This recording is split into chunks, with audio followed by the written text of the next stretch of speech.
Welcome, everybody, to this new session of Alicia's Word. Thank you so much for tuning in. Thank you for being here with me today. I'm so happy to see you again. I'm grateful for you. I'm grateful for your life. And I'm grateful for Papa God. And that's exactly what I want to talk to you about. But before we're going to start the session, I want to know what you have been up to. How are you doing? How was the weekend? Did you do something special? Is there something that occurred in your life that you are thankful for? Are you giving praise, putting praise on Papa's name? Let me know in the comment section. I want to know everything, and I've missed you, but I'm here, and I'm here to stay. And even though sometimes circumstances occur in my life, doesn't mean I don't want to continue the work Papa put on my heart to do. And today I have a message. Oh, yeah, before I start with the message, don't forget to follow on Facebook, Instagram, TikTok, and YouTube. Don't forget to subscribe to my channel. Don't forget to like my content and share my content in your network, because maybe this isn't blessing you, but maybe it will bless somebody else in your network. So help me to spread this word. Now I'm going to start off with a message I prepared today. I want to tell you first of all that I'm in a thankful season. Like you could see in my last video, I recorded that video while sitting in one of my gardens. For people that pay attention, I obviously have a garden here in my house, attached to my house, but I also have a garden where I grow vegetables and all types of edible stuff. And that's one of my hobbies, working in a garden, maintaining a garden, and it brings me rest and it makes me zen. So I love to do that. So I was sitting there last week, and I was just sitting there. I brought a chair with me because my husband and I, we were doing a lot of work. Maintaining a garden is work. It's a lot of physical work, and we have chairs with us. And I bring my coffee, my tea, and I was just sitting down. And while sitting in the greenhouse, because it's a greenhouse, by the way, I was enjoying everything Papa made. And I talked to you about it. I was enjoying the bees because the bees were working really hard. I was enjoying all the birds you could hear in the background, because I know you could hear all the birds in the background. And I had to take a moment and sit back, relax, and thank Papa for taking his time to to create everything. Like we talked about it in Genesis 1, he created everything in 7 days, and 6 days, and 7 day was the day of rest, and it was perfect. And I was just sitting there, and I was enjoying, and I was thinking about how powerful our Father in heaven is, that He is able to create all that He created, including you and I, to perfection by speaking a word. That's so incredible. So that's what something that I was I was I was putting praise on his name, and I was just thanking him. I was so thankful for showing me that, because I already know everything he made, and I always, and people that follow me, have been following me for a while, you know that I appreciate nature and everything Papa did, everything he created. But sometimes I have to stand still. I need to be quiet and soak it all up, and how do you say that? Uh, uh, Enjoy it, and how do you say that? Take it in. So that's what I did while sitting in that garden. But this my season of thankfulness is not over yet, because I'm going through a season of thankfulness, because we all know life. Yeah? I can give you examples, but we all go through life. Sometimes it's the enemy that tries to distract us. Sometimes we get distracted by ourselves, and we end up making decisions that are not in the best interest for us and the walk Papa has for us, or better to say, the walk with Papa. And with that being so, sometimes we lose our motivation. And I just came to realize that doesn't matter what exit I took, or uh, whatever wrong turn I took in life, I still have so much to be grateful for. Even though I make mistakes, he will always be there to help me and forgive me and guide me through, as long as I come to him and repent. And um, he knows my heart, so he knows if I had, how do you say that? Um, bad how do you say that? If I had bad intentions. So I'm so grateful for that. But while sitting in this grateful season, I'm not only grateful for for everything that he created, yeah, because we talked about everything that he created to into perfection. I'm also thankful, excuse me, for the house I live in. I'm also grateful for the husband, the spouse my father blessed me with. I'm grateful for the parents he blessed me with. And I want to go into the marital part a little more. I'm grateful for my children. I'm grateful for the ministry I have. And even though we talked about it many times before, I'm enjoying my ministry. So that's not what I'm saying. But if you paid attention to my previous videos, having a ministry wasn't something I ever thought of having. I never thought it would be something I would do, I would have. And the moment Papa put it in my heart, I was like, mm-mm, that's not for me. But eventually, I want to do His will, so I started Alicia's Word, and I'm so grateful for what He's doing through me, because it's not only me recording videos for you, but it's also a spiritual growth for me by obeying His will.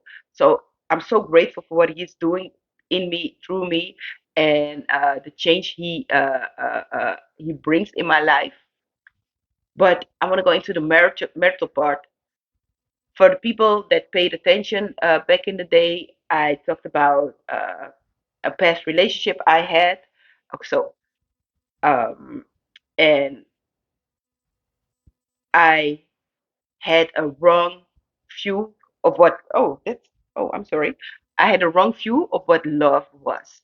And people that read my blogs, I read a blog about. I wrote a blog, excuse me, about a marriage is not a scene from a Hollywood movie.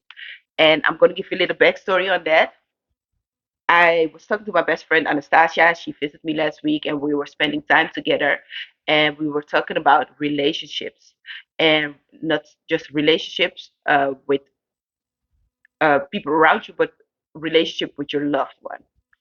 And we were talking about how come that she and and I know a lot of us were in this together, have a disturbed view of what love is.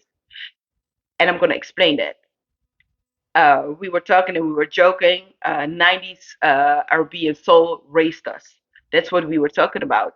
And something that God revealed to me, and it wasn't just last week, it's something Papa God revealed to me a couple of years ago, is that um, every just think about it. Just think about this.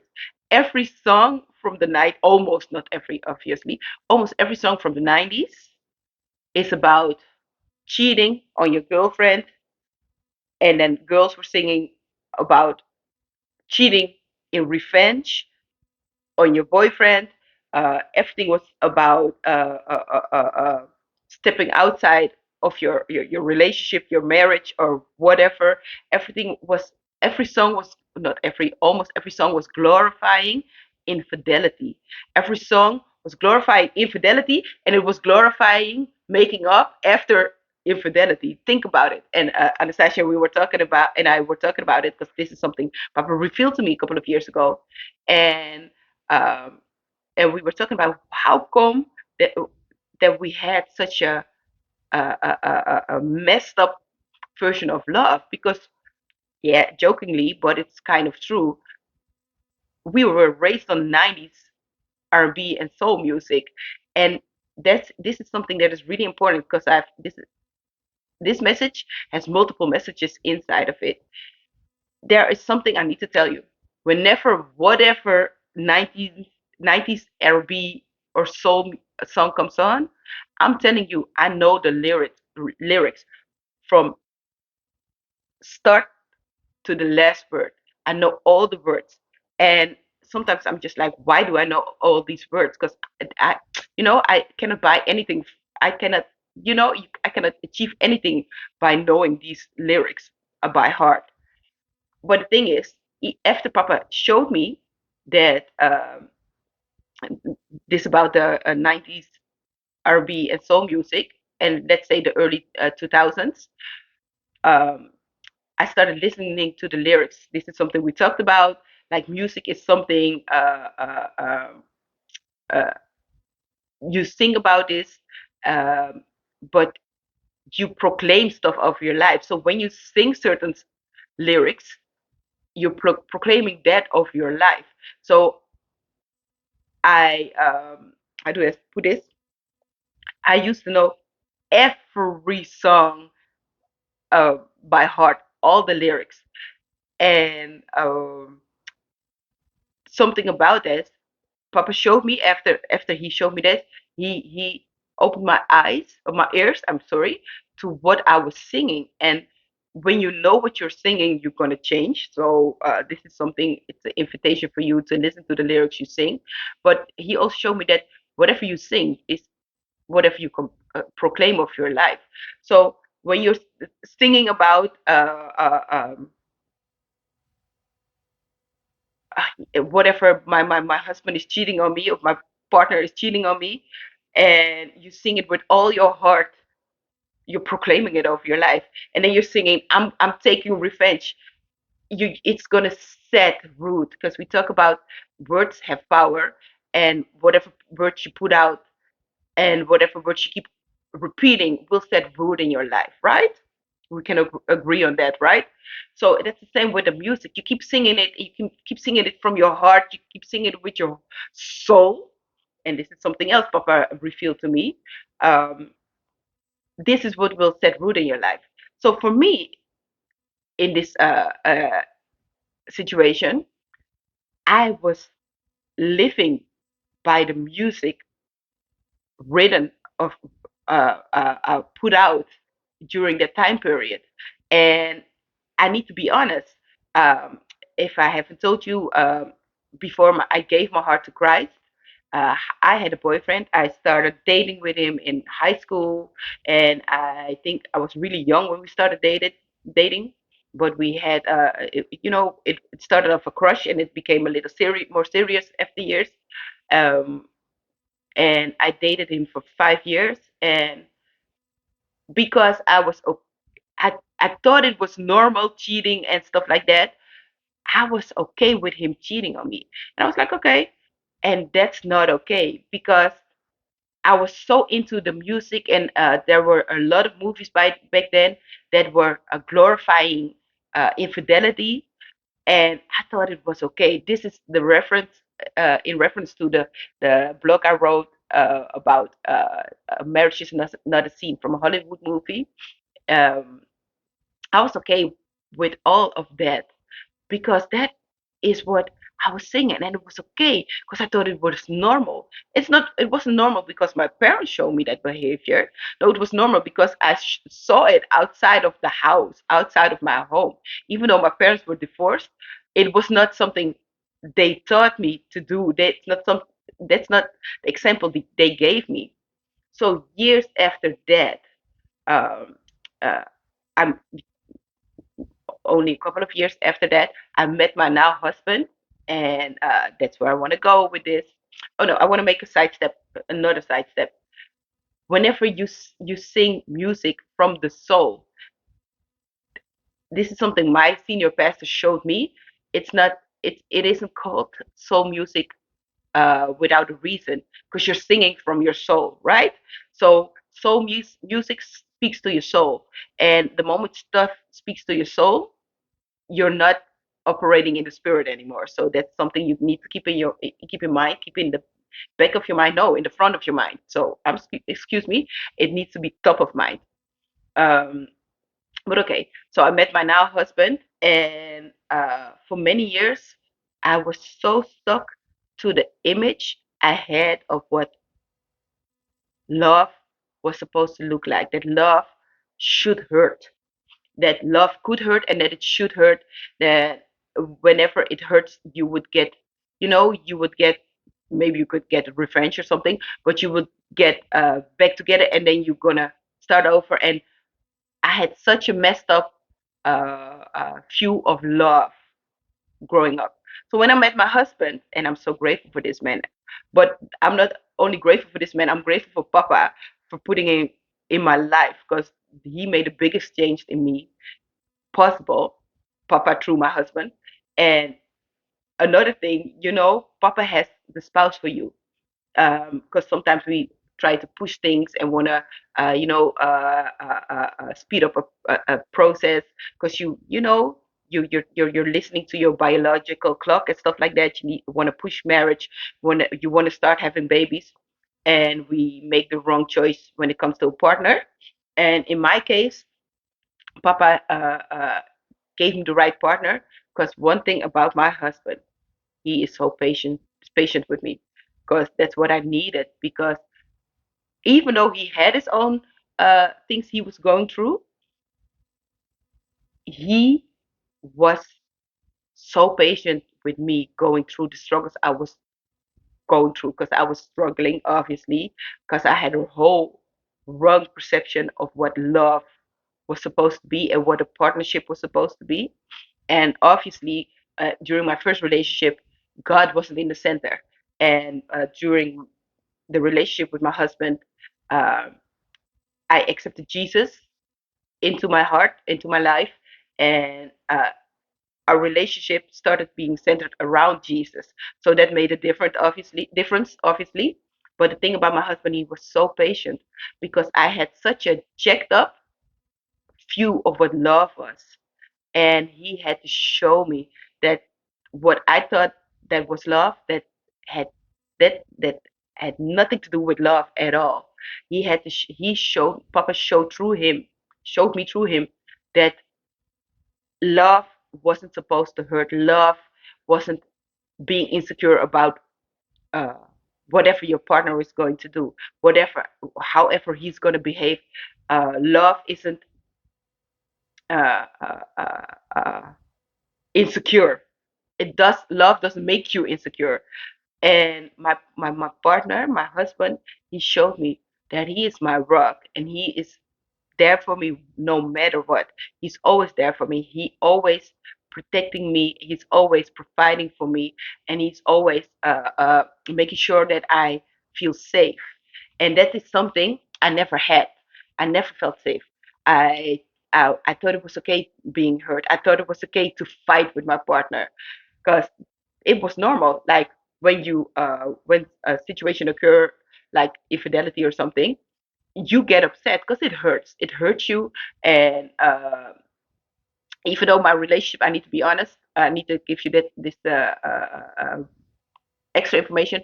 I always knew the boy I started dating in high school. I always knew he was not the person for me. I never had the intention of growing old with him and have children with him and stuff like that. I never had that.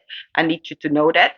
But even though I thought it was exciting being with him, and sometimes, yeah, I don't know. I want to explain why I thought it was okay to have an exciting relationship. I don't know. Uh, Even in this age, I don't know. Maybe one day I will find out, but I don't need to know. Only thing I know is that from the start, I knew that that wasn't my life partner. So, but being with that person, we always fought, because there were so many things going on, so many things. There was no trust. There was so much. Uh, uh, yeah, how do you say that? There was so much animosity, and we really fought to the fist. We fought. So when I started dating my husband, the first time I got mad, I think I kicked the door or something, and he looked at me. He sat me down and he said, "Listen." one thing you and I will never do, we will never fight. What do you think? What do I look like? Do you think I'm going to fight you? I think you got me messed up. That's something he said to me. And I was like, oh, that's something else. Okay, I'm not used to that. And later, he pulled me apart again, and he told me, uh, to the side, pulled me apart, pulled me to the side. That's a literal translation from Dutch, by the way. He pulled me aside and he told me, what is going on in your mind? If I would fight you, I would beat the living crap out of you. So I will never fight you because I'm a man and you're a woman. So what result did you think? What result do you think fighting me will have? Because it's not gonna end like you think it will end. And I was like, oh, I never thought of it like that, but okay. Um, but this, with this being said, this man showed me that you don't have to fight for love, and you don't have to fight for fidelity, you don't have to fight for trust, because this is something that is a growing on it's a growing process and an ongoing process. It doesn't mean you don't have to work for your marriage. It doesn't mean you have doesn't have to work for everything to work out, because being in a relationship, and when I'm talking about a relationship, I'm talking about being in a marriage, because this is something. If you asked me this 20 years ago, I was like, I don't need marriage because I didn't know Jesus. But now I know what the unity of a marriage stands for. So I'm going to tell you, I'm talking about marriage, not just a relationship. I'm talking about marriage. So I know it's going to feel like I'm offending you, some people. I'm not trying to offend you, but being in a relationship is not glorifying Jesus. I'm talking about being in a marriage, an actual marriage, a holy matrimony before God, a covenant before God. That's what I'm talking about. But I never knew that a relationship could feel safe. I really thought it was something you had to fight for, physically fight for. And by God putting, oh, so I was making a side step. 20 years ago, yeah, I'm losing it. I'm sorry. Papa put the right partner on my path, and obviously he already knew what our route in life would be, what it would look like, and we accepted Jesus. We got married.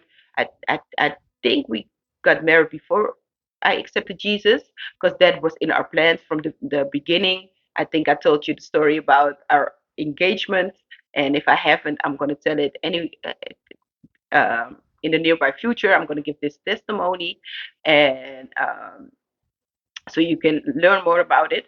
But he gave me the partner to make me feel safe.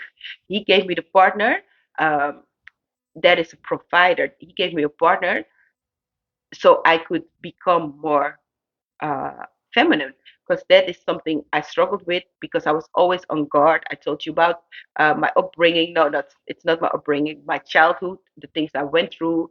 I give you the testimony of being a child with cancer. Um, I was always on 10. I was always on edge, and I was always alert. And he, and because of that, I um, I was missing some kind of softness. And being with the right partner, he it will give you uh, everything you need. He made sure I'm secured. He made sure I'm taken care of. He makes sure, I'm talking in past tense, but it's not in past tense. He is always there for me, and he's always um, making sure that I can be my best self. Like in the Bible, it talks about a wife, what a wife is supposed to do, and she makes a house, she keeps up the house, and the man is a provider. And let me tell you, when you find the right partner, the right spouse, the right partner, everything will fall in place, and you will become so. How do you say that? You will become the person Papa intended you to be. Because being with the right person, making the right choice for your partner, yeah, with Papa God, not in your own understanding, you and your partner, obviously, you become one. Because we can all agree on that. you become one with your spouse, your husband and wife become one. You can find it in the Bible. But being with the right partner, it will help you walk in your calling, because you will, how do you say that? You will, how do you say that? You will connect in a way, and whatever your partner does will make sure, no, having the right partner will make sure that everything comes together in your life, and that you will be able to do whatever Papa has called you to do. Being with the wrong partner, hey, it will distract you. It will distract you from all the things that Papa has um, planned for your life, everything he set up for your life. Being with the wrong partner can distract you from his calling, but it also can distract you from his word, because your energy is going towards the negativity and not to Papa. So I'm here today to tell you how grateful I am. I can go on longer, and I will have another session about uh, marriage and relationships. But today I want to tell you about how grateful I am. I want to talk about the gratefulness I experience for Papa God, for everything he does in my life, and everything he has done in my life, and everything he is doing in my life. And today I want to tell you how grateful I am for giving me the partner I needed, the partner I needed to uh, in life to become who he wants me to be. So I want to encourage you today, not only to ask Papa if he can guide you when it comes to finding a partner, for the people that are not married yet, that don't have a relationship that is going to marriage. I'm here to tell you, pray, ask Papa to guide you and give you the right spouse, a spouse that will complement your calling in life. Yeah, that was the word I was looking for, because you need to complement each other when it comes to your calling. And not only that, take your time out for the people that are already married, to thank him for putting your partner, your spouse in your life. And I'm gonna say something. There are people that try to um, move prematurely, and you got married to your spouse, even though you know that that spouse was your spouse that you were supposed to marry. I'm telling you today, ask Papa to make sure that your matrimony will uh, uh, that he will use your matrimony for his good, so you and your spouse will walk in his according to his plan, even though you made a decision, because you know, when you make a covenant for God, it's not something you can break open. So you need to uh, uh, uh, work on your marriage anyway, even though you know you move in your own understanding. Ask him to change both of your hearts according to his will. Ask him to change whatever is not according to his will in your relationship, so that your relationship will be glorifying to his word, his will, and that your love, his love, will flow through you and your spouse. So don't forget to put praise on his name. Don't forget to trust him in everything he does, because everything he does, let me tell you, it will work out for the good. So I had so many Bible verses I wanted to talk to you about, but uh, uh, I'm going to skip them. I'm going to give you one, Psalms 136, verse 1. Give thanks to the Lord, for he is good. His love endures forever. This is something I want to give to you today. And I need you to write it down in your heart. Because the moment you write it down in your heart, it's going to set root. And whatever sets root in your heart, you will bear the fruits. So I bless you. And I cannot wait to see you next Thursday. Uh, have a blessed one. I love you. I'm grateful for you. I'm grateful for your life. I'm grateful for everything Papa created. And I need you to take a step back and soak in everything He's done in your life and thank Him for that. So, thank you. Bye, beautiful people.